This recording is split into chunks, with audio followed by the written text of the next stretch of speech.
दोस्तों वो भी आशिका मुसब बिन उमेर हुन जो नालो आ अमीर घराने सा तालुक रखंदो आ सरदार आ वडेरे जो पुटा मुझा प्यारा दोस्तों बुजुर्गो हजरत मुसब बिन उमेर रोज 9 वगो पाईंदो आ शाम जो लाहींदो आ बे ॾियारे ॿियो वगो पाईंदो आ हजरत मुसब बिन उमेर पूरी जिंदगी में कदें धोतल वगो न पातो आ नौ लिबास पाईंदो हो हिकड़े ॾियारे मुझा प्यारा दोस्तो बाबे के चवन लगो बाबा मुके गुलाम दे मुके उठ दे घोड़ा दे मां दुनिया जो सैर करण चाहया थो मुसब बिन उमेर जदे हली करे मुझे महबूब करीम जे मदीनतुल मुनव्वरा में आयो आ अल्लाह जे हबीब करीम ते नजर पईया मुझा प्यारा दोस्तो बुजुर्गो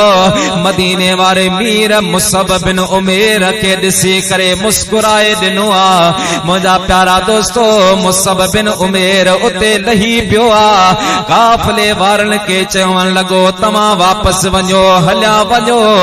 मां पूरी जिंदगी मदीने पाक में रहण चाहया थो साईं जो चेहरो ॾिठो जो चेहरो ही अड़ो अबू जहल मैट्रिक कोठाई तो जेको भी माज अल्लाह सुमा माज अल्लाह नबी साईं के शहीद करे अचे उनके 100 उठ दींदो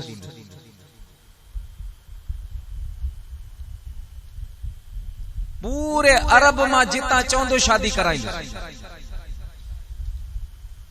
के हामी न भई हजरत उमर रदी अल्लाह ताला अन्हु जेकी उन वक्त अञा हजरत कौन बनिया हजरत उमर रदी अल्लाह ताला अन्हु फरमायो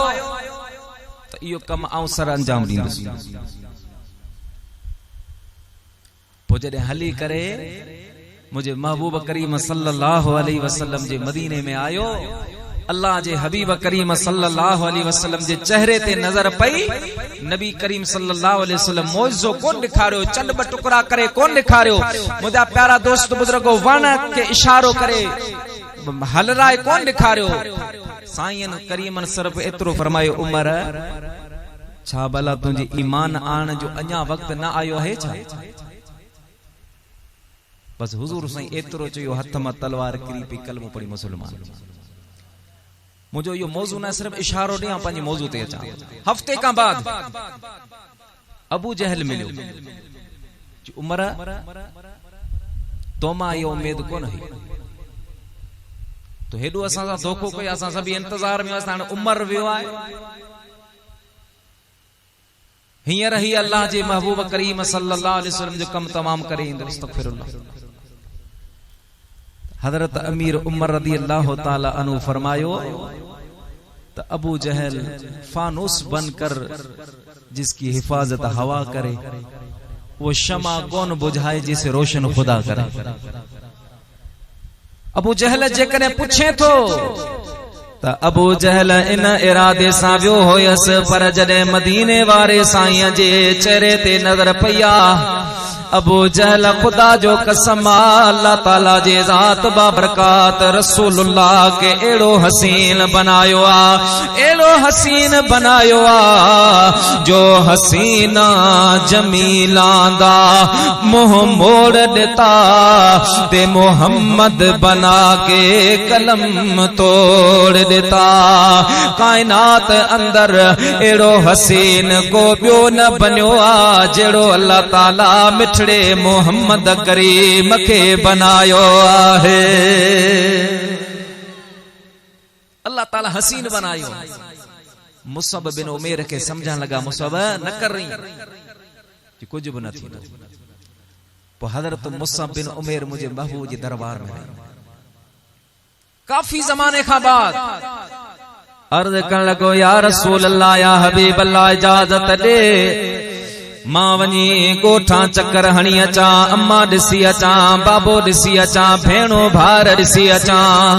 मुझा प्यारा मुझे साईं करीम इजाजत दिनी आ मुसब बिन उमेर जदे घर आयो आ भेणियों चिपकी वयूं भार चिपड़ी विया मुझा प्यारा ओरे पाड़े जूं मासियूं ओरे पाड़े वारियूं मायूं रिश्तेदार अजीज करीब आया मुसब केदा तू हलियो वे हेडो शान हेडी शौकत सब छदे तू हलियो वियो आहे मुझा प्यारा दोस्त बुजुर्गो कोराड़ी मां हजरत मुसब बिन उमेर के कंध में भाकर विझी करे मुझा प्यारा पेशानी चुमी चुमी मां बेहोश थी किरी पया मुझा प्यारा जदे होश में आया हजरत मुसब बिन उमेर पंजे अम्मा जे पेरन ते हथ रखा पान फरमान लगा मुंजी जी जलमा मुके इजाजत दे मुके वापस मदीने पाक वञणो आहे मां चवण लगी मुसब हेते टाइम का बाद आयो नहीं छा तो के असां वट मजो न थो पान फरमा लगा मुंजी जीजल मां जेको रसूलुल्लाह जी मजलिस महफिल में मजो आसो अवां जी मजलिस में ना है ऐ पे चयो मुसब के मुसबा ये तवार चल इयो रस्तो चल पंजे बंदाडन जे तरीके ते हल हजरत मुसब बिन उमेर बयकावा जवाब दिनो मुझा बाबा मुझे जिस्म जान जो मालिक तू आही मुझे दिल जो मालिक मदीने वारो मीर आहे पे मार दिनी मारे मारे पे थकी पियो मुसब बिन उमेर बेहोश थी पियो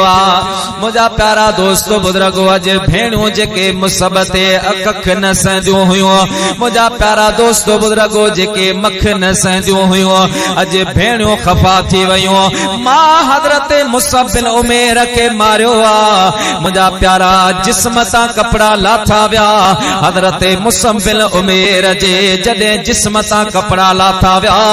पान दाह करे पंजी भेण के चवन लगी मुझा भेण अल्लाह वास्ते मुके कपड़े जो टुकड़ो दे मां पंजी उघड़ छुपाया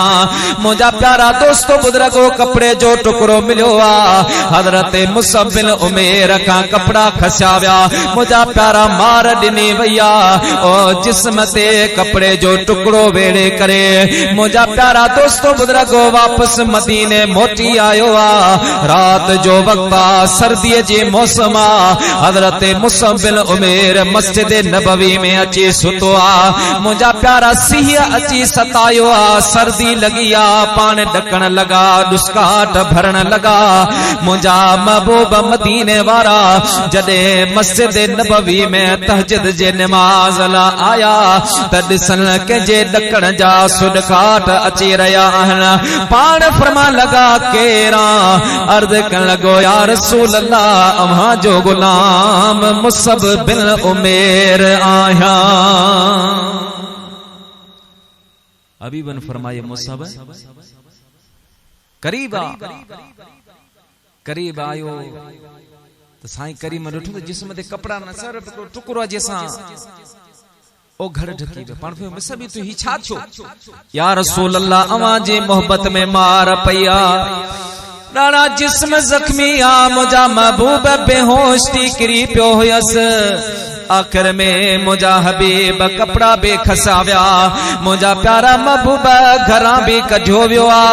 मुझे महबूब फरमायो मुसब पो उनन के तो छा चयो पान हिकड़ो जवाब ॾिनई या रसूल अल्लाह मो चयो त माण्हू घुरन माल पर मां सभनी घुरा सुपरी दुनिया ते दोस्त ता फिदा कया फिलहाल कयस नाम निहाल पसंद अञा परे रहो अल्लाह पाक तव्हां के इश्क तव्हां असां सभिनि के मदीने वारे साईं जो सच्ची मोहब्बत सचो इश्क नसीब मुअर्ज पे कयो त मदीने वारे साईं सल्लल्लाहु अलैहि वसल्लम फरमायो त तव्हां जो कुछ भी कंदा आहियो उहो ज़ाया न वेंदो बल्कि मरहुम के कब्र में उन जो फैज़ ऐं फ़ाइदो पहुचंदो आहे ऐं उन खां अलावा इहो हुकूक वालिदैन मां इहो भी हिकड़ो हक़ आहे त मां पे जडे दुनिया मां विसाल करे वञन त बाद अज विसाल उन्हनि खे नेक दुआन में याद कयो वञे छो त मां पे उहे आहिनि जिन जी पूरी जिंदगी केर खिदमत करे मां पे जा हक हुकूक अदा नथो करे सघे। हदीस पाक में ईंदो आ त साईं करीम जे दरबार में हिकिड़ो शख्स आयो, अर्ज कनो गुराना मूं पंहिंजी जीजल अम्मा खे कुल्हे ते विहारे 7 हज कराया पैदल। एडी गर्मी हुई जो महबूबा मक्के पाक जी पत्थरीली जमीन जेकॾहिं गोश्त रखजे त पची कबाब बनजी वञे। उन सख्त गर्मी में मूं अम्मा के कुल्हे ते विहारे 7 हज कराया। छा मूं अम्मा जा हक अदा करे छॾिया? हाय मदीने जे मीर फरमाया, अड़े तो हुकूकन जी गाल करी तो हकन जी गाल करी। तू जे रात पैदा थियो है, तुझी पैदाश जे करे, तुझी विलादत जे करे, तुझी जमण जे करे जिकी तुझी मां के तकलीफ पहुती ही, उन जे लखवें हिस्से जे मिकदार में भी तो पंहिंजे अम्मा जो हक अदा न कयो आहे। मां पे मदीने वारे साईं सल्लल्लाहु अलैहि वसल्लम फरमाए, जेकरे मां मदीने वारो मीर हिन शान वारी मस्जिद में, मस्जिद नबवी में जिते मुंहिंजा प्यारा दोस्तो बुजुर्गो हिकड़ी नमाज जो सवाब 50,000 नमाजन जो आ। मुझे महबूब फरमायो, जे कदे मां हिन मस्जिद में नमाज पढ़ंदड़ हुजा, हिन सामू वारी खिड़की मां मुझी अम्मा सैयदा तैयबा ताहिरा हजरत अम्मा आमिना मुके सद करे मोहम्मदा मोहम्मदा। त मुझा प्यारा गुलामो मुके अल्लाह पाक जी इज्जत जलाल जो कसमा मां नमाज टोड़े छॾिया, अम्मा जे सदन ते वञी हाज़िर थिया। हाणे इन मां अंदाज़ो लगा त मां जो केॾो हक़ आहे, जंहिंजे लाइ नमाज़ केर पियो टोड़े? नबियनि जो सरदार सल्लल्लाहु अलैहि वसल्लम। ऐं आउं तोखे इहो बि अर्ज़ कंदो हलां त मां पे उहे मुक़द्दस हस्तियूं आहिनि जिन जी दुआन जा मोहताज अल्लाह जा नबी बि हूंदा आहिनि। अल्लाह जे नबीअ खे भी मां जे दुआ जी जरूरत हूंदी आ। तो उलमा का न ॿुधो आ, मूसा अलैहि सलाम आ, कलीमुल्लाह आहे, अल्लाह जो नबी आ, रब सां कलाम कंदो आ।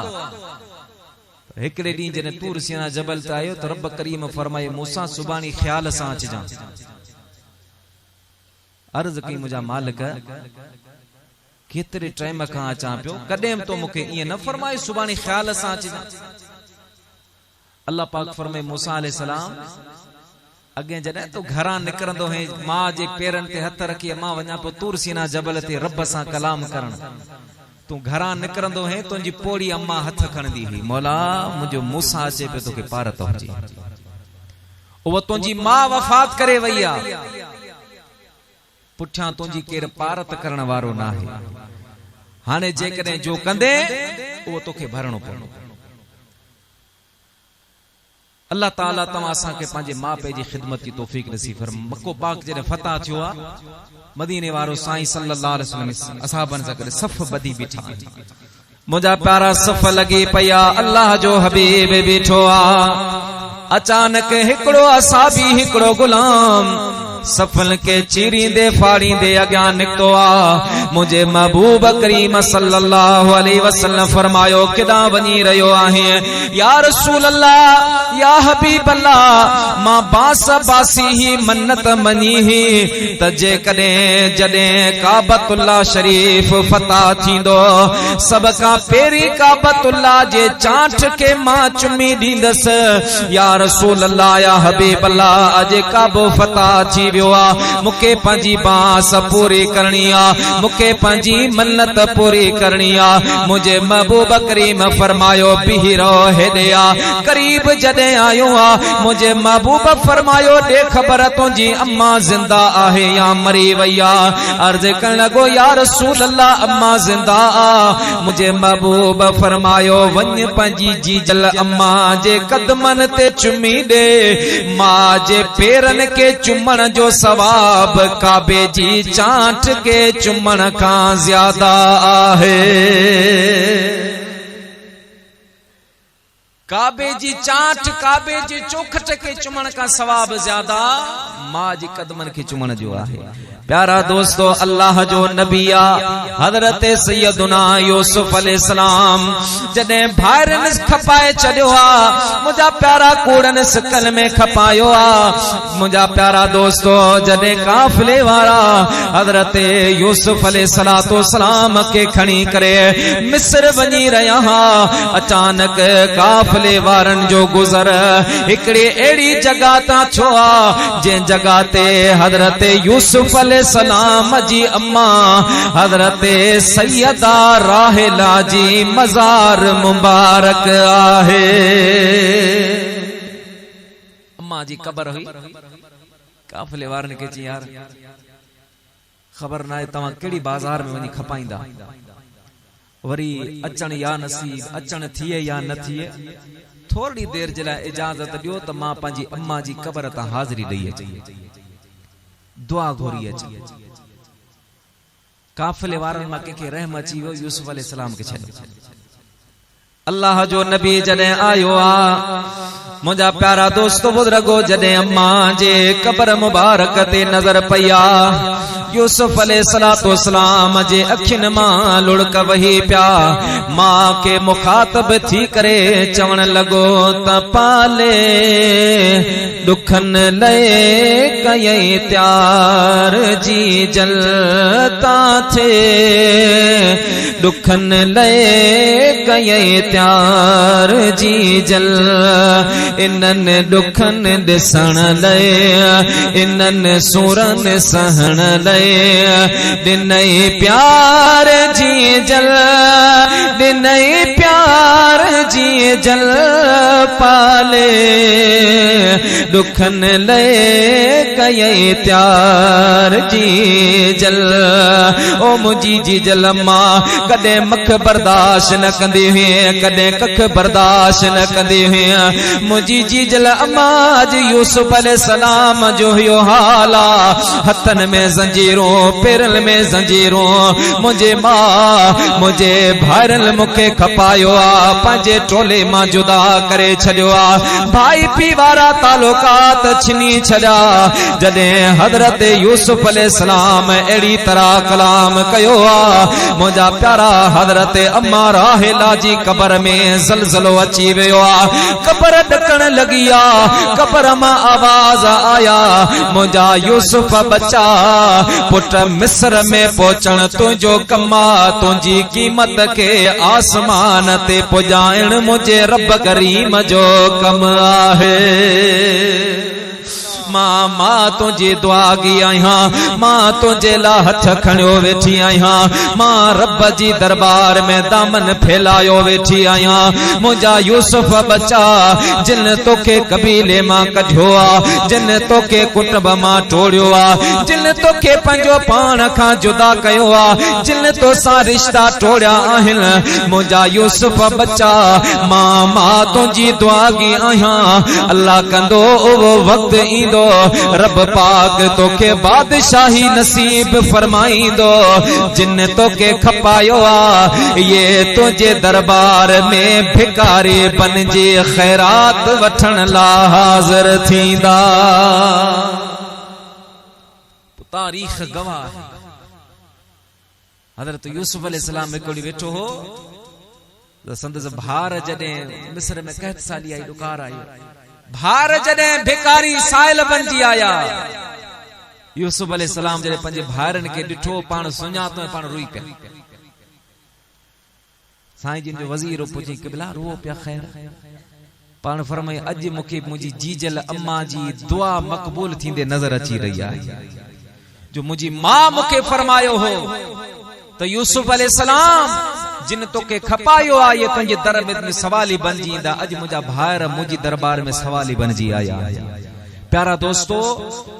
मां पंहिंजी दुआन जे करे अल्लाह तबारक व तआला जी ज़ात बा बरकात इंसान के उन मकाम ऐं रुतबे ते फाइज कंदो आहे जंहिंजो इंसान के वहम में गुमान भी न हूंदो आहे।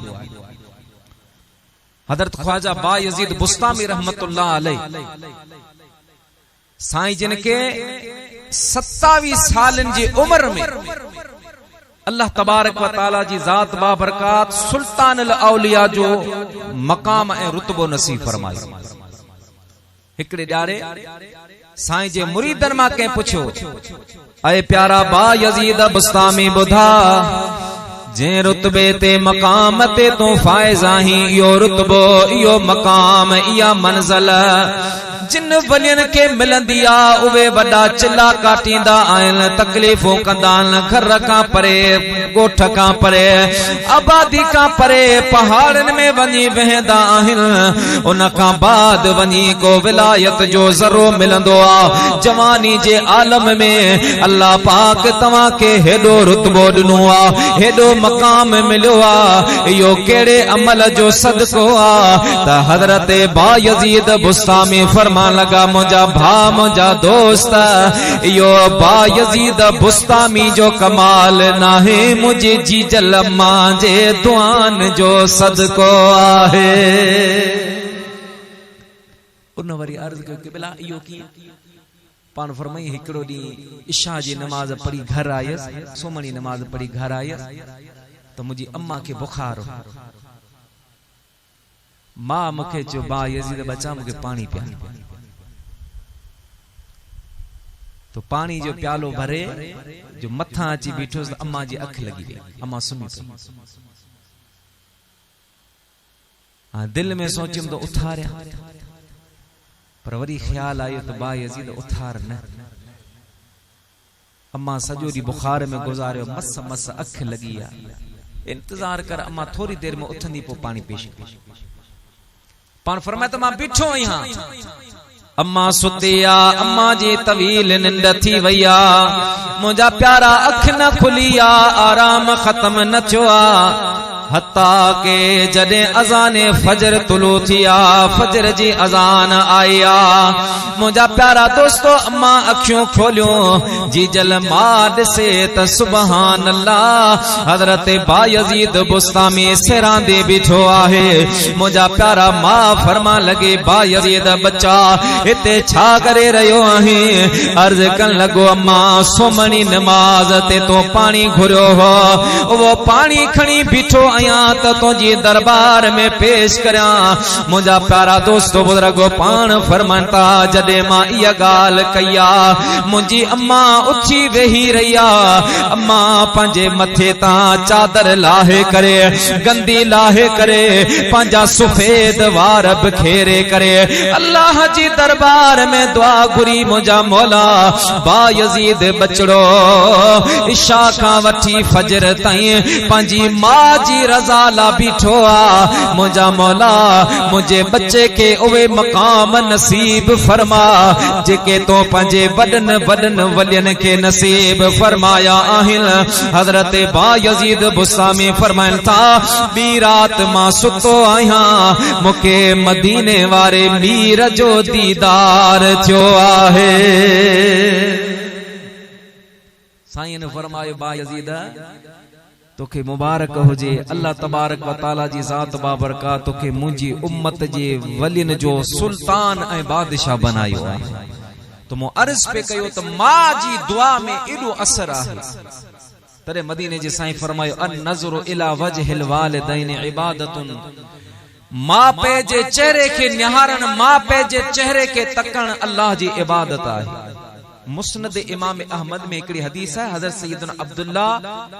बिन मसूद खां रवायत है त नबी करीम सल्लल्लाहु अलैहि वसल्लम जी आदत करीमा हूंदी ही, पान करीम सल्लल्लाहु अलैहि वसल्लम फजर नमाज का बाद में मस्जिद नबवी जे सहन में वेंदा। पो साईं करीम सल्लल्लाहु अलैहि वसल्लम फरमाइंदा, बाबा अज रात जे कॾहिं के ख्वाब वगैरह ॾिठो हुजे त मूंखे ॿुधाए, मां मदीने वारो मीर उनखे उनजो ताबीर ॿुधाए। हिकिड़े शख्स अर्ज़ कयो, या रसूल अल्लाह, या हबीब अल्लाह,